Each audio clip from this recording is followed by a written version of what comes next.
किस एक्ट के द्वारा दलितों, महिलाओं एवं मजदूर वर्ग के लिए पृथक निर्वाचन की व्यवस्था की गई थी? किस एक्ट के द्वारा संवैधानिक निरंकुशता के सिद्धांत को प्रारंभ किया गया था? और किस एक्ट को मोहम्मद अली जिन्ना ने पूर्णतः सड़ा और मूल रूप से बुरा अधिनियम कहा था?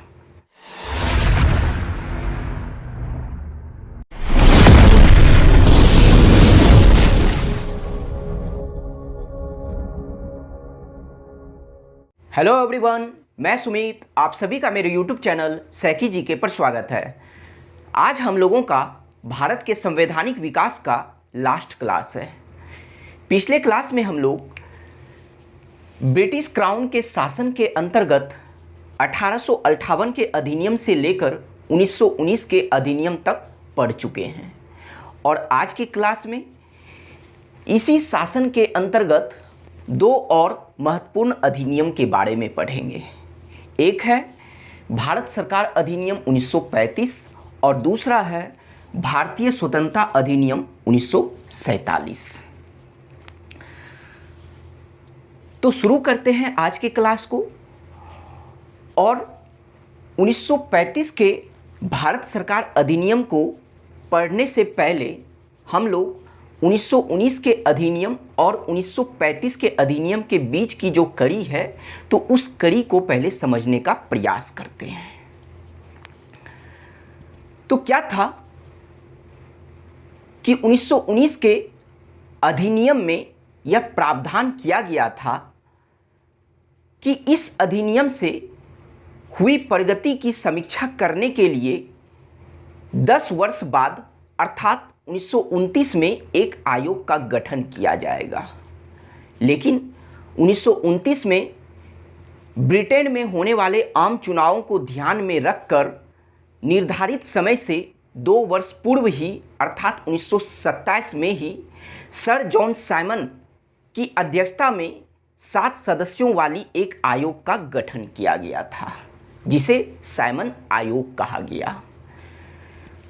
चूंकि इस आयोग में सभी 7 सदस्य अंग्रेज थे, इसी वजह से भारतीयों ने इस साइमन आयोग को श्वेत आयोग नाम दिया। और जब यह आयोग 1928 में भारत पहुंचा, तब भारतीयों ने इसका जोर शोर से विरोध किया। लेकिन भारतीयों के विरोध करने के बावजूद साइमन आयोग ने भारत में रहकर अपना कार्य किया और अपना रिपोर्ट पेश किया। लेकिन इस रिपोर्ट को भारतीयों ने मानने से मना कर दिया। तब जाकर इसी साइमन आयोग की रिपोर्ट पर एवं संवैधानिक सुधारों पर चर्चा करने के लिए ब्रिटिश सरकार इंग्लैंड में 1930, 31, 32 में 3 गोलमेज सम्मेलनों का आयोजन किया। लेकिन इन तीनों गोलमेज सम्मेलनों के असफलता के कारण ब्रिटिश सरकार 1933 में एक श्वेत पत्र लेकर आई और उस श्वेत पत्र में भारत के नए संविधान का रूपरेखा तैयार किया गया था। तो उसी रूपरेखा पर विचार करने के लिए लॉर्ड लिनलिथगो की अध्यक्षता में एक संयुक्त प्रवर समिति का गठन किया गया और इसी समिति के रिपोर्ट के आधार पर ब्रिटिश संसद में एक विधेयक पारित हुआ, जिसे 1935 का भारत सरकार अधिनियम कहा गया या फिर 1935 का भारत शासन अधिनियम कहा गया। तो यह तो था 1919 के अधिनियम और 1935 के अधिनियम के बीच की कड़ी। तो अब हम लोग शुरू करते हैं 1935 के भारत सरकार अधिनियम के बारे में, जिसे भारत शासन अधिनियम 1935 भी कहा जाता है। यह अधिनियम हमारे संविधान के लिए, हमारे वर्तमान संविधान के लिए क्यों महत्वपूर्ण है? ऐसा इसलिए क्योंकि यह अधिनियम वर्तमान भारतीय संविधान का प्रमुख स्रोत है। ऐसा कैसे? क्योंकि अभी वर्तमान में जो भारत का संविधान है, तो उस संविधान में से मतलब वर्तमान संविधान में 80% बातें, 80% प्रावधान वह 1935 के भारत सरकार अधिनियम से ही लिया गया है। इसी वजह से 1935 के अधिनियम को भारतीय संविधान का ब्लूप्रिंट कहा जाता है। यानी 1935 के अधिनियम को वर्तमान भारतीय संविधान का ब्लूप्रिंट कहा गया है। अब बात करें कि अब तक भारत के संवैधानिक विकास के अंतर्गत जितने भी अधिनियम पारित हुए थे, उन अधिनियमों में से यह 1935 का अधिनियम सबसे बड़ा और जटिल दस्तावेज था, सबसे लंबा और सबसे विस्तृत दस्तावेज था अब तक के सभी अधिनियमों में से। क्यों? क्योंकि इस अधिनियम में 321 अनुच्छेद, 10 अनुसूची और 14 भाग शामिल थे।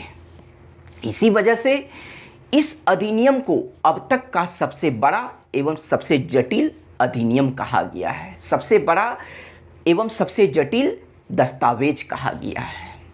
लेकिन इस अधिनियम के सबसे बड़ा और सबसे जटिल दस्तावेज होने के बावजूद यह अधिनियम प्रस्तावना विहीन अधिनियम था।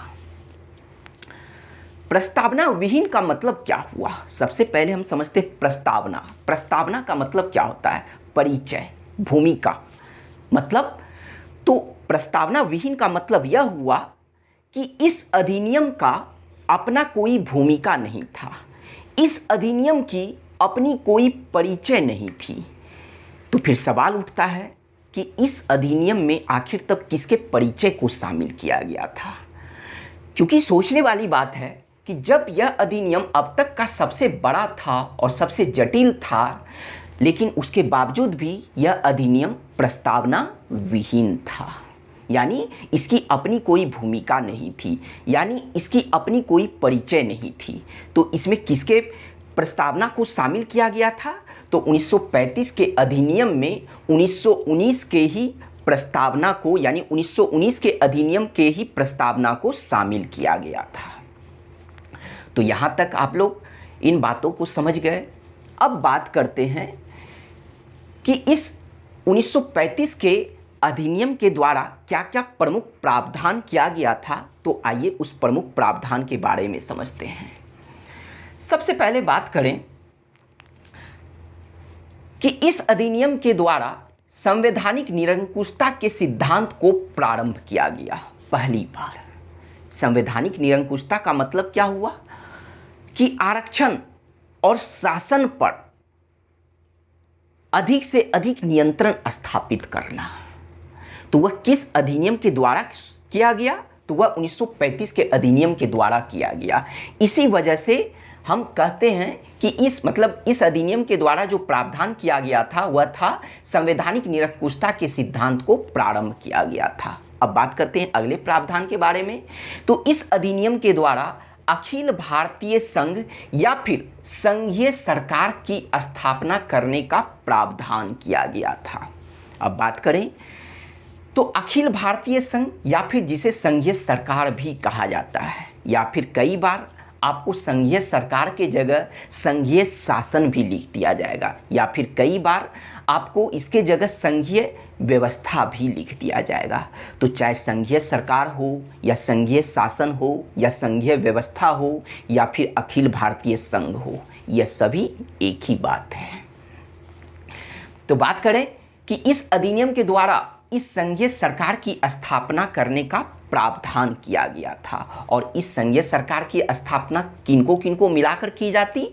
तो 11 ब्रिटिश प्रांतों, 6 कमिश्नरियों और देसी रियासतों को मिलाकर एक संघीय सरकार की स्थापना की जाती।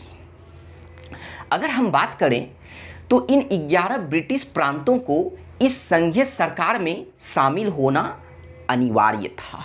लेकिन इस मामले में देसी रियासतों को छूट दी गई थी, स्वतंत्रता दी गई थी। क्या स्वतंत्रता दी गई थी कि देसी रियासत संघीय सरकार में वह शामिल हो भी सकते हैं या फिर शामिल नहीं भी हो सकते हैं, इसकी उन्हें स्वतंत्रता दी गई थी।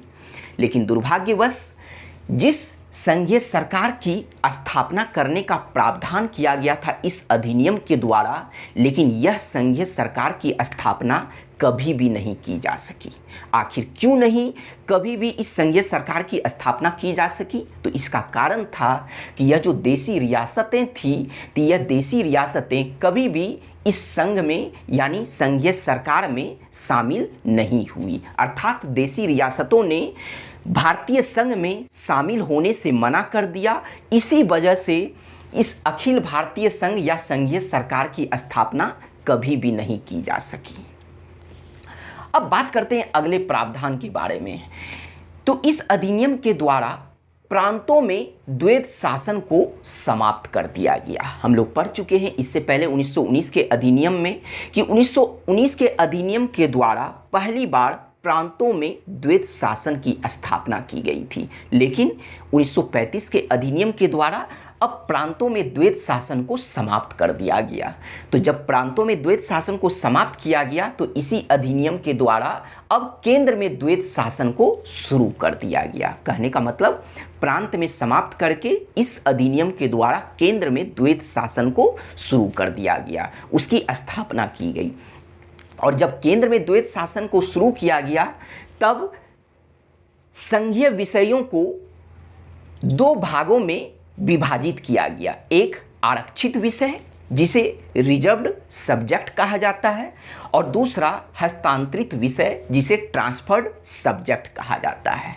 कहने का मतलब हम लोग जब 1919 के अधिनियम में पढ़े थे कि प्रांतों में द्वैध शासन को लगाया गया था, शुरू किया गया था, तो वहाँ पर भी हम लोग पढ़े थे कि प्रांत में जब द्वैध शासन को शुरू किया गया था तब वहाँ भी शासन को जो है दो भागों में विभाजित किया गया था, एक आरक्षित विषय और दूसरा हस्तांतरित विषय। तो जब उसी चीज को प्रांत में समाप्त करके केंद्र में द्वैध शासन को शुरू किया गया तब वहां पर भी क्या किया गया कि संघीय विषयों को दो भागों में बांट दिया गया, एक आरक्षित और दूसरा हस्तांतरित विषयों। तो बात करें कि यह जो आरक्षित विषय था यह गवर्नर और उसके कार्यकारी परिषद के अधीन था और वह जो गवर्नर एवं उसके कार्यकारी परिषद थे वह विधान परिषद के प्रति उत्तरदायी नहीं था। अगर हम बात करें हस्तांतरित विषय के बारे में तो यह विषय गवर्नर एवं उसके मंत्री परिषद के यानी भारत मंत्री के अधीन था। इसका मतलब यह हुआ कि गवर्नर मतलब जब यह हस्तांतरित विषय गवर्नर और भारत मंत्री के अधीन था तब वे लोग विधान परिषद के प्रति उत्तरदायी थे। अब बात करते हैं अगले प्रावधान के बारे में। तो इस अधिनियम के द्वारा जब प्रांतों में द्वैध शासन को समाप्त किया गया तब प्रांतों में स्वायत्त शासन व्यवस्था की स्थापना की गई। कहने का मतलब यह हुआ कि स्वायत्त शासन अर्थात प्रांत में जब द्वैध शासन को समाप्त किया गया तब प्रांतों में किस तरह की शासन व्यवस्था को शुरू किया गया, तो स्वायत्त शासन व्यवस्था अर्थात खुद के शासन व्यवस्था को शुरू किया गया। इसका मतलब यह हुआ कि अब प्रांतीय विषयों पर कानून बनाने का अधिक से अधिक अधिकार प्रांतों को दिया गया अर्थात प्रांतीय सरकार को दिया गया और प्रांतों पर केंद्र का नियंत्रण समाप्त कर दिया गया। तो यह जो प्रांतों में स्वायत्त शासन व्यवस्था की जो स्थापना की गई तो यह कब से लागू हुआ, तो वह 1 अप्रैल 1937 से लागू हुआ।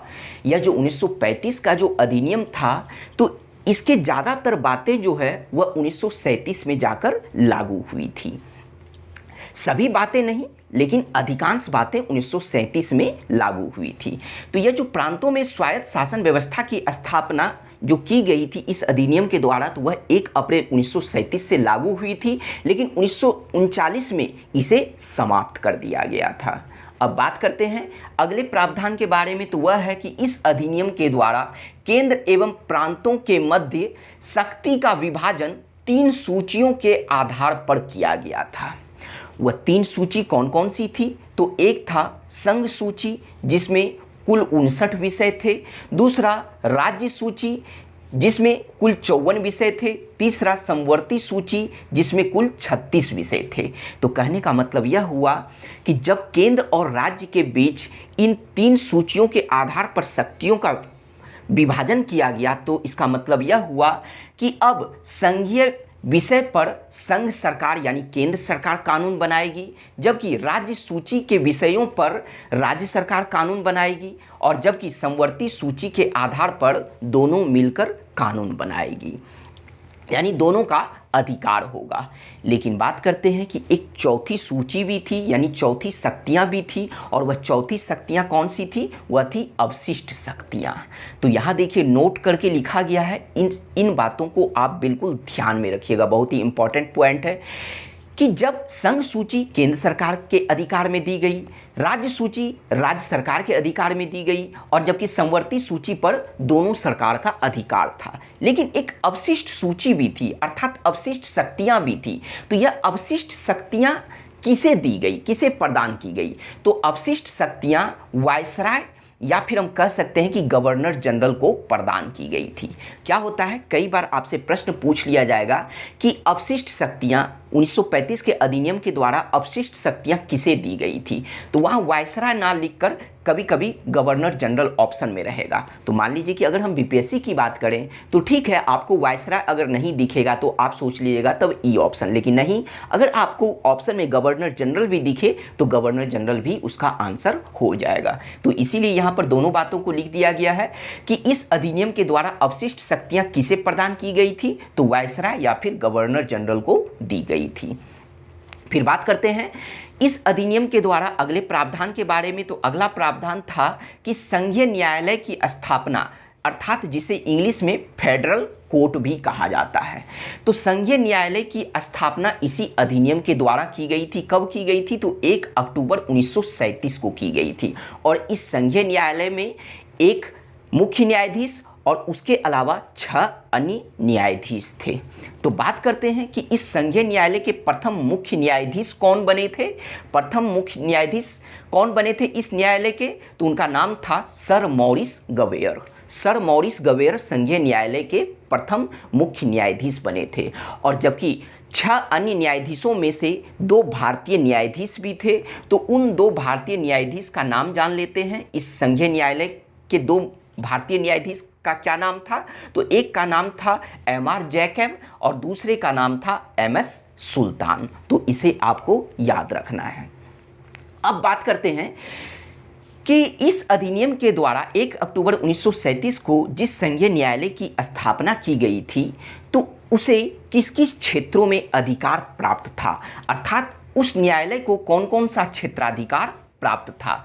तो इन्हें 3 तरह का क्षेत्राधिकार प्राप्त था। एक प्रारंभिक क्षेत्राधिकार अर्थात ओरिजिनल, दूसरा अपीलीय क्षेत्राधिकार और तीसरा परामर्शदात्री क्षेत्राधिकार इसे प्राप्त था, अर्थात परामर्श देने की शक्ति इन्हें प्राप्त थी।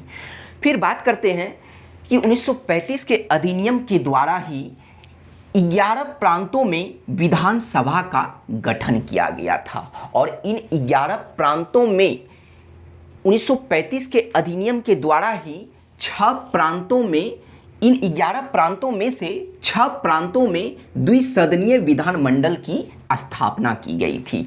तो बहुत इंपॉर्टेंट पॉइंट है कि किस अधिनियम के द्वारा 6 प्रांतों में द्विसदनीय विधानमंडल की स्थापना की गई थी, तो वह 1935 के अधिनियम के द्वारा। तो यह द्विसदनीय विधानमंडल का मतलब क्या हुआ कि प्रांतों में द्विसदनीय विधानमंडल का मतलब यह हुआ कि उसके अंतर्गत एक विधान परिषद था और दूसरा विधानसभा था, अर्थात विधानसभा एवं विधान परिषद वाली द्विसदनीय विधानमंडल की स्थापना 6 प्रांतों में की गई थी 1935 के अधिनियम के द्वारा। तो जिस 6 प्रांतों में द्विसदनीय विधानमंडल की स्थापना की गई थी वह 6 प्रांत कौन कौन से थे? तो एक बिहार, बंगाल, असम, बंबई, मद्रास एवं संयुक्त प्रांत, यही वह 6 प्रांत थे जहां द्विसदनीय विधानमंडल की स्थापना की गई थी। फिर बात करते हैं कि इसी अधिनियम के द्वारा अर्थात 1935 के अधिनियम के द्वारा ही 1937 में इन 11 प्रांतों में विधानसभा का चुनाव हुआ था, क्योंकि 11 प्रांतों में विधानसभा का गठन किया गया था और इसी अधिनियम के द्वारा इन 11 प्रांतों में 1937 में विधानसभा का चुनाव आयोजित किया गया था। तो जब चुनाव की अगर बात की गई तो हम बात कर लेते हैं कि 1926 और 1945 के केंद्रीय विधानसभा चुनाव के बारे में। तो जिस तरह से यहाँ हम लोग पढ़े कि 1937 में 11 प्रांतों में विधानसभा का जो चुनाव हुआ था वह 1935 के अधिनियम के द्वारा हुआ था, लेकिन 1926 और 1945 में जो केंद्रीय विधानसभा का जो चुनाव हुआ था वह किस अधिनियम के आधार पर हुआ था? तो वह 1919 के अधिनियम के आधार पर हुआ था। इसे ध्यान से सुनिए और 1919 के अधिनियम में जाकर इसे नोट डाउन कर लीजिए कि 1919 के अधिनियम के आधार पर 1926 एवं 1945 में केंद्रीय विधानसभा का चुनाव आयोजित करवाया गया था। फिर बात करते हैं कि 1935 के अधिनियम के द्वारा ही भारत परिषद को समाप्त कर दिया गया। भारत परिषद जिसकी स्थापना भारत सचिव को सलाह देने के लिए की गई थी, तो इसे अब समाप्त कर दिया गया। क्यों? क्योंकि भारत सचिव को इंग्लैंड में ही सलाह देने वाली टीम मिल गई थी, तो इसी वजह से अब इस अधिनियम के द्वारा भारत परिषद को समाप्त कर दिया गया। फिर बात करते हैं कि 1935 के अधिनियम के द्वारा ही भारत में पहली बार सांप्रदायिक प्रतिनिधित्व के आधार पर दलितों, महिलाओं एवं मजदूर वर्ग के लिए पृथक निर्वाचन की व्यवस्था की गई थी। तो यह 1935 के अधिनियम के द्वारा की गई थी। फिर बात करते हैं कि 1935 के अधिनियम के द्वारा ही 1 अप्रैल 1935 को आरबीआई की स्थापना की गई थी, अर्थात भारतीय रिजर्व बैंक की स्थापना की गई थी। तो आखिर क्यों इस अधिनियम के द्वारा भारतीय रिजर्व बैंक की स्थापना की गई थी? तो इसका कारण था कि देश की मुद्रा एवं साख पर नियंत्रण करने के लिए इस अधिनियम के द्वारा भारतीय रिजर्व बैंक अर्थात रिजर्व बैंक ऑफ इंडिया की स्थापना की गई थी। फिर बात करते हैं कि इस अधिनियम के द्वारा ही 1935 में बर्मा को भारत से अलग कर दिया गया था और फिर इसी अधिनियम के द्वारा 1 अप्रैल 1936 को बिहार एवं उड़ीसा नाम से 2 पृथक राज्य बनाए गए इसी अधिनियम के आधार पर। अब देखिए यहाँ से एक प्रश्न आपसे पूछा जाएगा कि किस अधिनियम के आधार पर बिहार एक अलग प्रांत बना? तो जब यह प्रश्न पूछा जाएगा तो उसमें ऑप्शन आपको अलग अलग दिया जाएगा, 1909 का अधिनियम, 1919 का अधिनियम। लेकिन क्या होगा कि आपका कंसेप्ट क्लियर नहीं होने की वजह से कई बार स्टूडेंट क्या करते हैं 1909 का अधिनियम लगाकर आ जाते हैं एग्जाम में। क्यों? क्योंकि उन्हें लगता है कि 1 अप्रैल 1912 को मतलब बिहार बंगाल से अलग हुआ था, लेकिन उस समय उस बिहार में उड़ीसा भी शामिल था। तो उड़ीसा को कब अलग किया गया? 1 अप्रैल 1936 को। किस अधिनियम के द्वारा? तो वह 1935 के अधिनियम के द्वारा। तो इसी वजह से जब आपसे यह क्वेश्चन पूछा जाता है कि किस अधिनियम के द्वारा बिहार एक अलग प्रांत बना, तो उसका आंसर होगा 1935 के अधिनियम के आधार पर। या फिर आपसे यह भी पूछ सकता है कि उड़ीसा नामक प्रांत जो है वह किस अधिनियम के द्वारा बनाया गया, एक अलग प्रांत, तो वह भी 1935 के अधिनियम के द्वारा ही उसका भी आंसर होगा। फिर बात करते हैं कि इसी अधिनियम के द्वारा सिंध का भी, स्वतंत्र सिंध का निर्माण किया गया था। फिर बात करते हैं कि 1935 के अधिनियम के द्वारा ही मताधिकार का विस्तार किया गया था। मताधिकार का विस्तार कहने का मतलब यह हुआ कि देश की कुल जनसंख्या के 10% जनसंख्या को मत देने का अधिकार प्रदान किया गया था। तो इसे ही कहते हैं मताधिकार का विस्तार करना। फिर बात करते हैं कि इसी अधिनियम के द्वारा प्रांतीय एवं संयुक्त सेवा आयोग की स्थापना की गई थी। तो यह क्या था? तो सबसे पहले हम लोग बात कर लेते हैं कि 1919 के अधिनियम के द्वारा हम लोग पढ़ चुके हैं कि केंद्रीय लोक सेवा आयोग की गठन की गई थी। उस समय प्रांतीय लोक सेवा आयोग की गठन नहीं की गई थी, लेकिन 1935 के अधिनियम के द्वारा प्रांतीय लोक सेवा आयोग की गठन की गई और उसके साथ साथ संयुक्त लोक सेवा आयोग की भी स्थापना की गई। संयुक्त लोक सेवा आयोग क्या होता है? तो दो या दो से अधिक राज्यों के लिए एक संयुक्त लोक सेवा आयोग की स्थापना की जाती है, तो वह 1935 के अधिनियम के द्वारा ही किया गया था। फिर बात करते हैं एक और भी प्रावधान के बारे में। तो एक और प्रावधान यह है कि अभी स्वतंत्र भारत में राष्ट्रपति को अध्यादेश जारी करने की जो शक्ति प्रदान की गई है, तो राष्ट्रपति द्वारा जो आपातकालीन परिस्थितियों में अध्यादेश जारी की जाती है, तो वह शक्तियां राष्ट्रपति को किस अधिनियम के द्वारा प्रदान की गई है? तो वह 1935 के भारत सरकार अधिनियम के द्वारा ही प्रदान की गई है। तो आर्टिकल 123 में इन बातों का उल्लेख किया गया है, लेकिन किस अधिनियम के द्वारा यह शक्ति दिया गया है? तो वह 1935 के अधिनियम के द्वारा। अगर हम बात करें कि मतलब ब्रिटिश भारत की अगर हम बात करें, क्योंकि यह हम स्वतंत्र भारत की बात किए थे कि स्वतंत्र भारत में राष्ट्रपति द्वारा जो अध्यादेश जारी की जाती है आर्टिकल 123 के तहत, तो वह भारत सरकार अधिनियम 1935 के द्वारा ही यह प्रावधान किया गया है। लेकिन अगर हम ब्रिटिश भारत की बात करें तो 1861 के अधिनियम के द्वारा ही भारत के वायसराय को आपातकालीन परिस्थितियों में अध्यादेश जारी करने की शक्ति प्रदान की गई थी। यह तो था प्रावधान, लेकिन इन सारे प्रावधानों के बावजूद इस अधिनियम के बारे में कुछ लोगों ने कथन कहा है, तो आइए उस कथन को समझते हैं। तो कथन है कि इस अधिनियम के बारे में पंडित जवाहरलाल नेहरू ने क्या क्या कथन कहा है। तो 1935 के अधिनियम को जवाहरलाल नेहरू ने गुलामी का अधिकार पत्र कहा है। गुलामी का अधिकार पत्र कहने का मतलब दास्ता का नया चार्टर कहा है। पंडित जवाहरलाल नेहरू ने इसी अधिनियम को अनेक ब्रेकों वाली इंजन रहित गाड़ी कहा है। ठीक है, फिर बात करते हैं मोहम्मद अली जिन्ना के बारे में। तो मोहम्मद अली जिन्ना ने इस अधिनियम के बारे में क्या कहा है? तो इस अधिनियम को मोहम्मद अली जिन्ना ने पूर्णतः सड़ा और मूल रूप से बुरा अधिनियम कहा है। तो यह तो था 1935 का अधिनियम।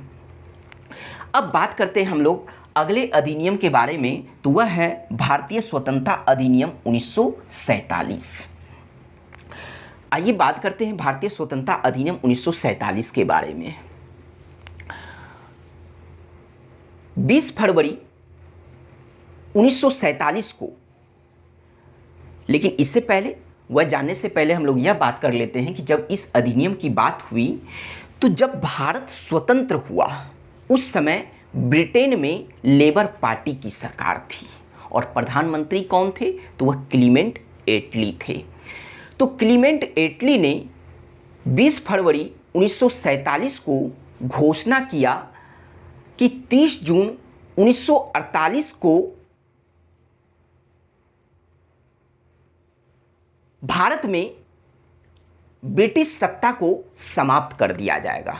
मतलब 30 जून 1948 तक भारत में ब्रिटिश सत्ता या ब्रिटिश राज समाप्त हो जाएगी और उसके बाद भारत की सत्ता को उत्तरदायी भारतीयों के हाथ में सौंप दिया जाएगा। लेकिन क्लीमेंट एटली के इस घोषणा के बाद मुस्लिम लीग ने आंदोलन कर दिया और उन्होंने मांग किया भारत की विभाजन का। तो जब मुस्लिम लीग के द्वारा भारत के विभाजन की मांग की गई, तो परिणाम स्वरूप 3 जून 1947 को तत्कालीन भारत के वायसराय लॉर्ड माउंटबेटन ने भारत के विभाजन की एक योजना पेश की, जिसे माउंटबेटन योजना कहा गया है। और इसी माउंटबेटन योजना को 3 जून योजना या फिर मनबाटन योजना या फिर बाल्कन प्लान भी कहा गया है। तो कहने का मतलब यह हुआ कि जब क्लीमेंट एटली के द्वारा भारत के स्वतंत्र होने की घोषणा की थी कि 30 जून 1948 तक भारत को स्वतंत्र कर दिया जाएगा, और उसके बाद मुस्लिम लीग ने आंदोलन कर दिया और उन्होंने मांग किया कि भारत के विभाजन की, तो परिणाम स्वरूप क्या हुआ कि 3 जून 1947 को तत्कालीन भारतीय वायसराय लॉर्ड बेटन ने भारत के विभाजन की एक योजना पेश की और उसे ही माउंटबेटन योजना कहा गया है। और उसी माउंटबेटन योजना को 3 जून योजना कहा गया। क्यों? क्योंकि यह योजना 3 जून को लाया गया था, तो इसी वजह से उसे 3 जून योजना कहा गया। उसे ही मनबाटन योजना कहा गया और उसे ही बाल्कन प्लान या बाल्कन योजना कहा गया। अब अगर यहाँ से आपसे एक प्रश्न पूछा जाए कि भारत के विभाजन वह किसके दिमाग की उपज थी, किसके दिमाग की बाल्कन प्लान थी, तो वह माउंटबेटन के दिमाग की उपज थी। उसका आंसर होगा माउंटबेटन के दिमाग की उपज थी। फिर बात करते हैं कि जब 3 जून को माउंटबेटन योजना लाया गया भारत के विभाजन के लिए, तो इस माउंटबेटन योजना को कांग्रेस एवं मुस्लिम लीग ने स्वीकार कर लिया। और स्वीकार करने के बाद फिर क्या हुआ कि इसी माउंटबेटन योजना के आधार पर ब्रिटिश संसद में 4 जुलाई 1947 को भारतीय स्वतंत्रता विधेयक पेश किया गया, प्रस्तुत किया गया। और जब 4 जुलाई 1947 को ब्रिटिश संसद में भारतीय स्वतंत्रता विधेयक पेश किया गया, तब 18 जुलाई 1947 को भारतीय ब्रिटिश सम्राट के हस्ताक्षर के बाद वही भारतीय स्वतंत्रता विधेयक एक अधिनियम बन गया, जो भारतीय स्वतंत्रता अधिनियम 1947 कहलाया। और इस अधिनियम के द्वारा यह प्रावधान किया गया था कि 15 अगस्त 1947 को यह अधिनियम लागू हो जाएगा। तो यानी यह इस अधिनियम के द्वारा जो प्रावधान किया गया था कि यह अधिनियम कब लागू होगा, तो वह 15 अगस्त 1947 को लागू होगा। तो इसका मतलब यह हुआ कि इसी अधिनियम के द्वारा 15 अगस्त 1947 को भारत में ब्रिटिश राज समाप्त कर दिया जाएगा। तो आइए अब इसके प्रावधान के बारे में जानते हैं कि इस अधिनियम के द्वारा पहला प्रावधान क्या था। कि पहला प्रावधान था कि यह अधिनियम 15 अगस्त 1947 को लागू हो जाएगा। दूसरा प्रावधान था कि 15 अगस्त 1947 को भारत में ब्रिटिश राज समाप्त हो जाएगा और ब्रिटिश राज समाप्त होने के बाद 15 अगस्त 1947 को भारत का विभाजन करके उसे 2 स्वतंत्र डोमिनियन राज्य की स्थापना कर दी जाएगी। अर्थात इस अधिनियम के द्वारा ही 15 अगस्त 1947 को भारत का विभाजन करके 2 स्वतंत्र डोमिनियन राज्य की स्थापना की जाएगी। मतलब 14 से 15 अगस्त के मध्य रात्रि में भारत में ब्रिटिश राज समाप्त होकर उसे स्वतंत्र कर दिया जाएगा और 2 स्वतंत्र डोमिनियन राज्य की स्थापना की जाएगी। तब जाकर क्या हुआ कि इसी अधिनियम के द्वारा 14 अगस्त 1947 को पाकिस्तान की स्थापना की गई, यानी पाकिस्तान स्वतंत्र राष्ट्र बना, स्वतंत्र डोमिनियन राष्ट्र बना और 15 अगस्त 1947 को भारत एक स्वतंत्र डोमिनियन राज्य बना। फिर क्या था कि इसी अधिनियम के द्वारा अब भारत में या फिर दोनों स्वतंत्र डोमिनियन राज्य में वायसराय के पद को समाप्त करके दोनों के लिए अलग अलग गवर्नर जनरल नियुक्त किया जाएगा। तो वह इस अधिनियम के द्वारा प्रावधान किया गया था। लेकिन अब आगे बढ़ने से पहले हम लोग यहाँ जो एक वर्ड आया डोमिनियन राज्य, स्वतंत्र डोमिनियन राज्य, तो उसके बारे में जानते हैं कि यह क्या है। तो सबसे पहले बात करें कि इस डोमिनियन राज्य को डोमिनियन स्टेट्स भी कहा जाता है, या फिर इसे हिंदी में औपनिवेशिक राज्य भी कहा जाता है, या फिर इसे ही हिंदी में अधिराज्य भी कहा जाता है। तो सभी एक ही नाम है, डोमिनियन स्टेट्स या फिर डोमिनियन राज्य या फिर औपनिवेशिक राज्य या फिर अधिराज्य, यह सभी एक ही नाम है। तो आइए बात करते हैं कि 15 अगस्त 1947 को 2 स्वतंत्र डोमिनियन राज्य की स्थापना की गई। तो आखिर यह नाम क्यों दिया गया? भारत को डोमिनियन राज्य क्यों कहा गया? पाकिस्तान को डोमिनियन राज्य क्यों कहा गया? तो आइए बात करते हैं डोमिनियन राज्य क्या होता है। डोमिनियन राज्य उन राष्ट्र को कहा जाता है जिसे आंतरिक मामले एवं विदेशी मामलों पर किसी भी तरह का निर्णय लेने का पूरी तरीके से स्वतंत्रता प्रदान की जाती है। लेकिन आंतरिक एवं विदेशी मामलों पर वह पूर्ण तरीके से तो फैसला ले सकते हैं, फैसला लेने पे वह स्वतंत्र हैं, लेकिन उन नए राष्ट्रों का राष्ट्राध्यक्ष जो होगा वह राष्ट्रपति नहीं होगा बल्कि सम्राट होगा, राजा होगा। और उस समय भारत एवं पाकिस्तान 2 स्वतंत्र डोमिनियन राज्य का राष्ट्राध्यक्ष कौन था? तो वह ब्रिटिश सम्राट था। चाहे भले ही वह औपचारिक ही क्यों ना हो, लेकिन वह राष्ट्राध्यक्ष ही कहलाएंगे। तो कौन कहलाएंगे? वह ब्रिटिश सम्राट कहलाएंगे। तो उसे ही कहते हैं स्वतंत्र डोमिनियन राज्य। मतलब फैसला लेने में वह नया राष्ट्र तो स्वतंत्र होगा, लेकिन उसका राष्ट्राध्यक्ष जो होगा वह सम्राट होगा, और उस समय राष्ट्राध्यक्ष ब्रिटिश सम्राट था। फिर बात करते हैं कि जब स्वतंत्र डोमिनियन राज्य की स्थापना की गई, तब क्या हुआ कि इसी अधिनियम के द्वारा अब भारत में वायसराय के पद को समाप्त कर दिया गया।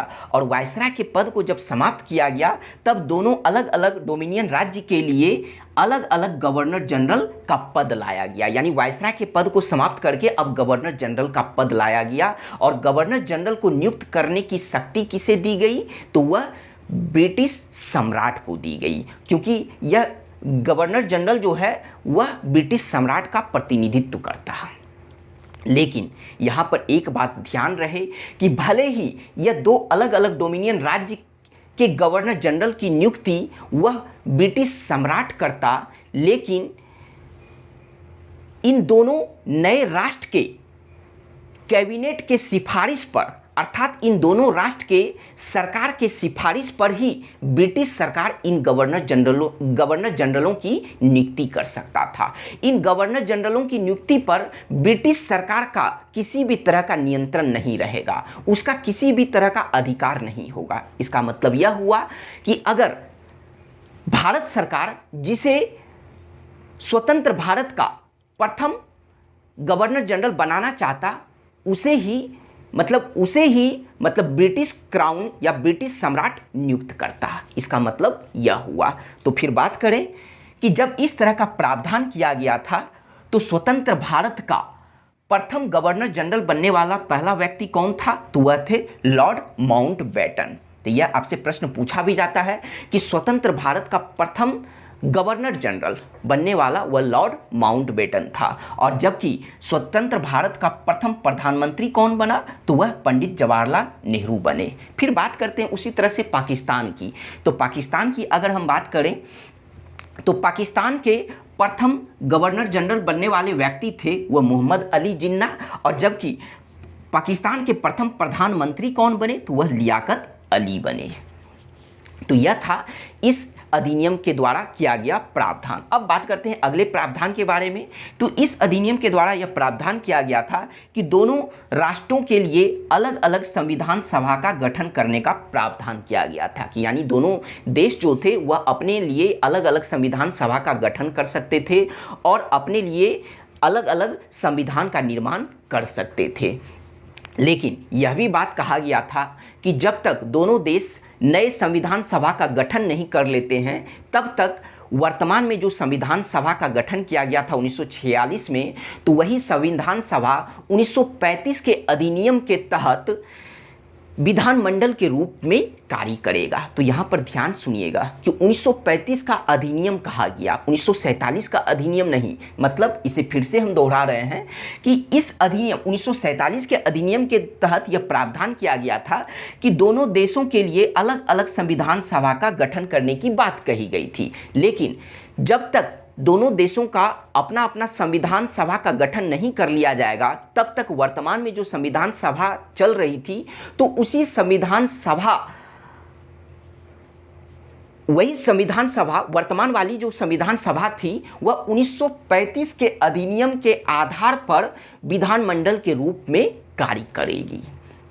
फिर बात करते हैं कि इसी अधिनियम के द्वारा देशी रियासतों को किसी भी डोमिनियन राज्य में शामिल होने की स्वतंत्रता प्रदान की गई थी। इसका मतलब क्या है? तो सबसे पहले हम यह बात कर लेते हैं कि इन देशी रियासतों पर ब्रिटिश प्रभुसत्ता को समाप्त कर दिया गया 1947 के अधिनियम के द्वारा, और समाप्त करके यह बात कही गई कि यह जो देशी रियासतें थी, यह भारत या फिर पाकिस्तान, इन दोनों में से किसी भी डोमिनियन राज्य में वह शामिल हो सकते हैं, या फिर अगर उनका इच्छा किसी भी डोमिनियन राज्य में शामिल होने का नहीं है तो वह स्वतंत्र भी रह सकते हैं। तो यह प्रावधान 1947 के अधिनियम के द्वारा किया गया था। फिर बात करते हैं अगले प्रावधान के बारे में।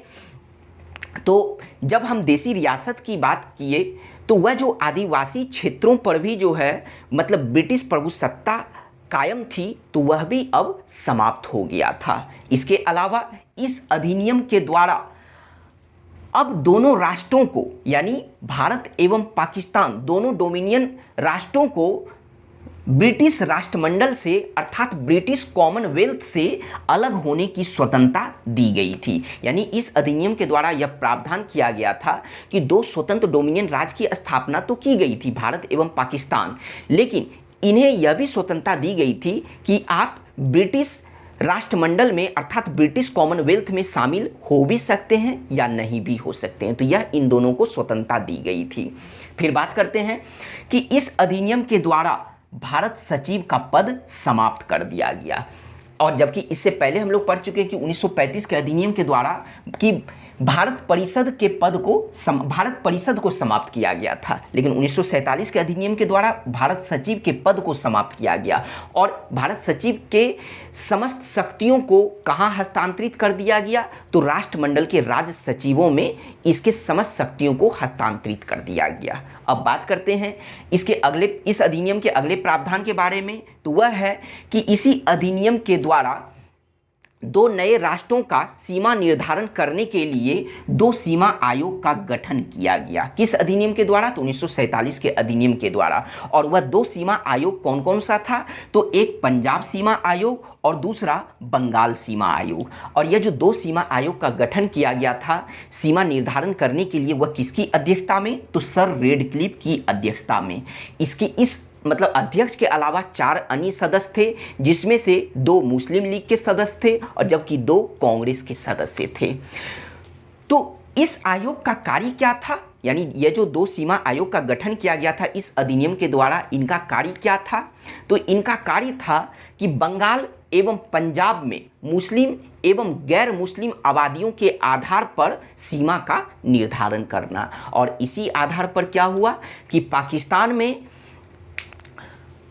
पूर्वी बंगाल, पश्चिमी पंजाब, सिंध, बलूचिस्तान, उत्तरी पश्चिमी सीमा प्रांत एवं असम के सिलहट जिले को पाकिस्तान में शामिल किया गया था, इसी सीमा आयोग के रिपोर्ट के आधार पर।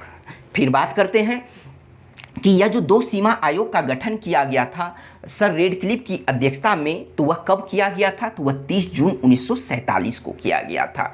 फिर बात करते हैं कि 1947 के अधिनियम के द्वारा ही वह जो शाही शब्द था, शाही उपाधि थी भारत का सम्राट, तो भारत के सम्राट शब्द को समाप्त कर दिया गया 1947 के अधिनियम के द्वारा। अब फिर बात करते हैं कि प्रावधान के बारे में तो हम लोग देख लिए, लेकिन अब हम लोग बात करते हैं कि जब हम लोग डोमिनियन स्टेट्स के बारे में समझ चुके हैं कि डोमिनियन स्टेट्स का मतलब क्या होता है, तो यहाँ पर हम लोग बात करते हैं कि 15 अगस्त 1947 यानी 15 अगस्त 1947 को हमारा भारत आज़ाद हुआ था। तो 15 अगस्त 1947 से लेकर 26 जनवरी 1950 तक, क्यों? क्योंकि 26 जनवरी 1950 को हमारा संविधान पूर्ण रूप से लागू हुआ था, यानी हमारा संविधान बना था। तो 15 अगस्त 1947 से 26 जनवरी 1950 तक भारत का राजनीतिक दर्जा कैसा था? तो भारत का राजनीतिक दर्जा इस दौरान वह ब्रिटिश राष्ट्रकूल के एक डोमिनियन राज्य का था। ब्रिटिश राष्ट्रकूल के एक डोमिनियन राज्य का था। क्यों? ऐसा क्यों? क्योंकि जब भारत आज़ाद हुआ 15 अगस्त 1947 को, तो वह स्वतंत्र डोमिनियन राज्य कहलाया। इसका मतलब कि वह किसी भी मामले पर फैसले तो ले सकते हैं, भारत सरकार फैसला तो ले सकता है, लेकिन भारत का जो राष्ट्राध्यक्ष था वह ब्रिटिश सम्राट था। और जब 26 जनवरी 1950 को संविधान पूर्ण रूप से लागू हुआ, अर्थात भारत जब गणतंत्र हुआ, तब क्या हुआ कि भारत का जो था राष्ट्राध्यक्ष वह ब्रिटिश सम्राट ना होकर बल्कि राष्ट्रपति कहलाया। यानी भारत का राष्ट्राध्यक्ष कौन कहलाया? वह राष्ट्रपति कहलाया। तो इसी वजह से हम कह सकते हैं कि 15 अगस्त 1947 से 26 जनवरी 1950 तक भारत का राजनीतिक दर्जा वह डोमिनियन राज्य का था, यानी ब्रिटिश राष्ट्रकूल के एक डोमिनियन राज्य का था। अब फिर बात कर लेते हैं कि जब स्वतंत्र भारत के यानी 15 अगस्त 1947 को जो भारत स्वतंत्र हुआ, तो स्वतंत्र भारत का प्रथम गवर्नर जनरल कौन बना था? तो लॉर्ड माउंटबेटन बना था 15 अगस्त 1947 को। लेकिन 15 अगस्त 1947 से 21 जून 1948 तक वह स्वतंत्र भारत के गवर्नर जनरल के पद पर रहे थे। लेकिन 21 जून 1948 से 26 जनवरी 1950 तक स्वतंत्र भारत का अगला गवर्नर जनरल कौन बना? तो सी राजगोपालचारी बना, चक्रवर्ती राजगोपालचारी बने। तो जब चक्रवर्ती राजगोपालचारी बने तो इसका मतलब यह हुआ कि स्वतंत्र भारत के प्रथम भारतीय गवर्नर जनरल कौन बने? अब देखिए यहां पर क्या है, गवर्नर जनरल के पहले वर्ड आ गया भारतीय, तो स्वतंत्र भारत के प्रथम भारतीय गवर्नर जनरल कौन बने? तो वह चक्रवर्ती राजगोपालचारी बने। लेकिन 26 जनवरी 1950 को हमारा संविधान लागू हुआ, भारत गणतंत्र हुआ, और फिर क्या हुआ कि यह गवर्नर जनरल का पद समाप्त हो गया और उसके जगह स्वतः क्या हो गया कि राष्ट्रपति का पद आ गया। फिर बात करते हैं एक और भी पॉइंट के बारे में यहां पर, कि अगर इस तरह से आपसे प्रश्न पूछा जाए कि भारत की आज़ादी के बाद यानी भारत की स्वतंत्रता के बाद और संविधान निर्माण से पहले, मतलब डेडलाइन यही रहेगा, सिर्फ उसे घुमाया जाएगा, शब्दों को घुमाया जाएगा कि भारत की स्वतंत्रता के बाद और संविधान निर्माण से पहले भारत का शासन किस अधिनियम के आधार पर चलाया जा रहा था, तब अगर इस तरह का प्रश्न पूछा जाए तो वह आंसर होगा 1935 के अधिनियम के आधार पर। अब कहिएगा ऐसा क्यों? क्योंकि अभी तो हम लोग 1947 के अधिनियम के बारे में पढ़ रहे हैं, लेकिन नहीं, अगर आपसे यह क्वेश्चन पूछा जाए कि भारत की स्वतंत्रता के बाद और संविधान निर्माण के पहले, या यह वर्ड ना दे, उसके जगह आपको यह दे दे कि 15 अगस्त 1947 से 26 जनवरी 1950 तक भारत का शासन किस अधिनियम के आधार पर चलाया गया, तो वह होगा 1935 के अधिनियम के आधार पर। तो आइए इसे प्रूव करते हैं। तो यहाँ पर देखिए हम लोग क्या पढ़े थे कि 1947 के अधिनियम के आधार पर दोनों राष्ट्रों के लिए अलग अलग संविधान सभा का गठन किया जाएगा। लेकिन एक बात कही गई थी, इसमें यह कहा गया था कि जब तक इन दोनों का अपना अपना नया संविधान नहीं बनता है, तो वर्तमान में जो संविधान सभा चल रहा था, तो वही संविधान सभा 1935 के अधिनियम के आधार पर विधानमंडल के रूप में कार्य करेगा। तो इसी वजह से हम कह सकते हैं कि 15 अगस्त 1947 से 26 जनवरी 1950 तक भारत का शासन जो चलाया जा रहा था वह 1935 के अधिनियम के आधार पर चलाया जा रहा था। तो इस तरह से आज हम लोगों का भारत का संवैधानिक विकास समाप्त हुआ। Thank you.